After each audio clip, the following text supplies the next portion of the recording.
un attentat comme ça dans une église en pleine messe, ça n'était jamais arrivé, même pendant la guerre.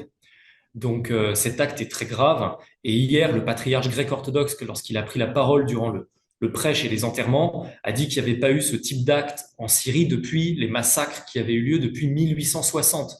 Donc il faut imaginer l'onde de choc et la gravité de cet événement.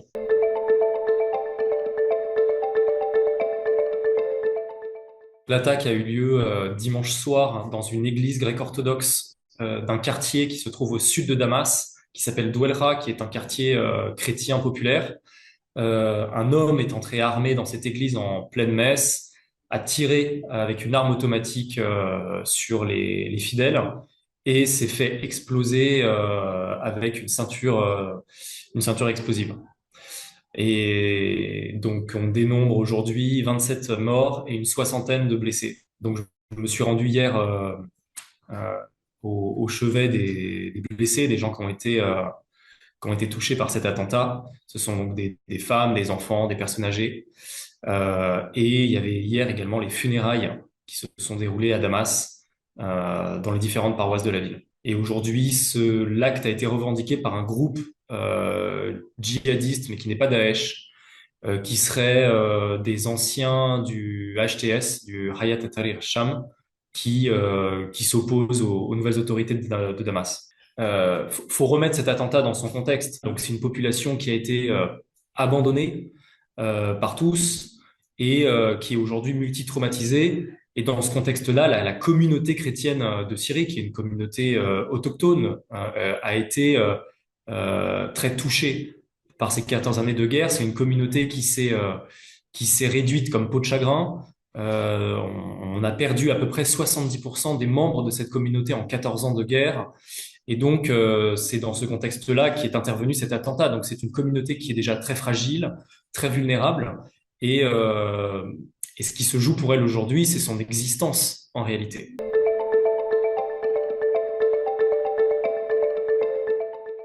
Hier, le patriarche, dans sa prise de parole, a directement mis en cause les autorités et le nouveau président autoproclamé, Ahmed El-Shara, en leur reprochant de ne pas avoir assuré la sécurité suffisante envers les lieux de culte et aussi cet attentat est vécu comme la continuité d'une série d'actes qui ont lieu depuis la chute du précédent régime.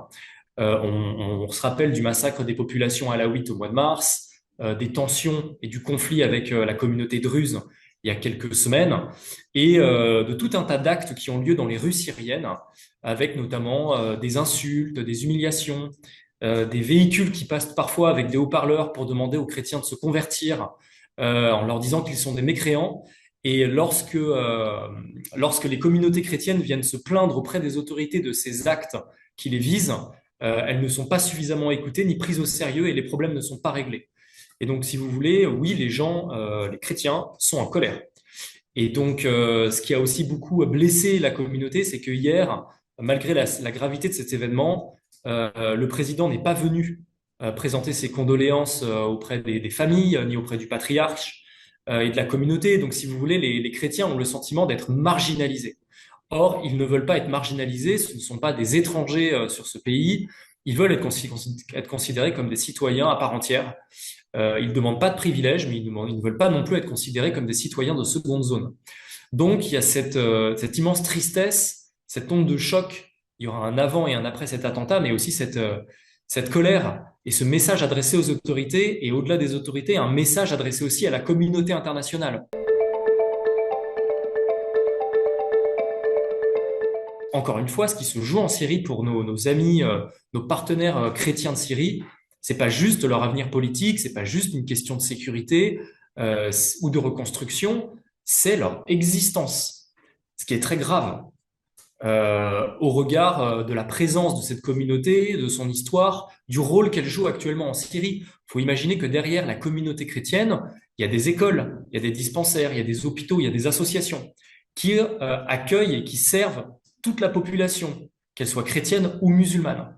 Et donc cette communauté chrétienne, elle joue un rôle important pour la reconstruction de la paix en Syrie, pour la réconciliation, pour tout le monde en réalité.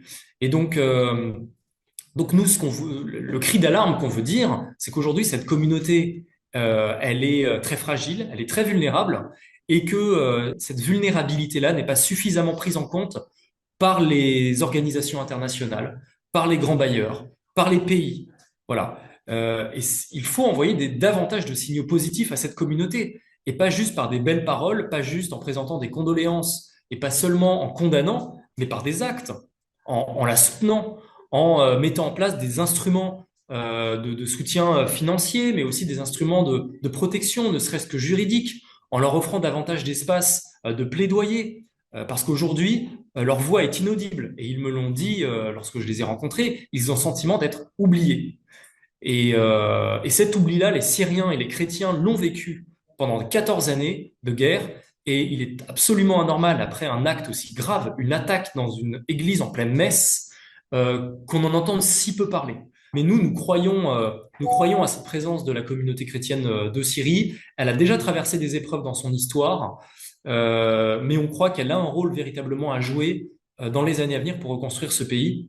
Encore faut-il que nous puissions être à ses côtés.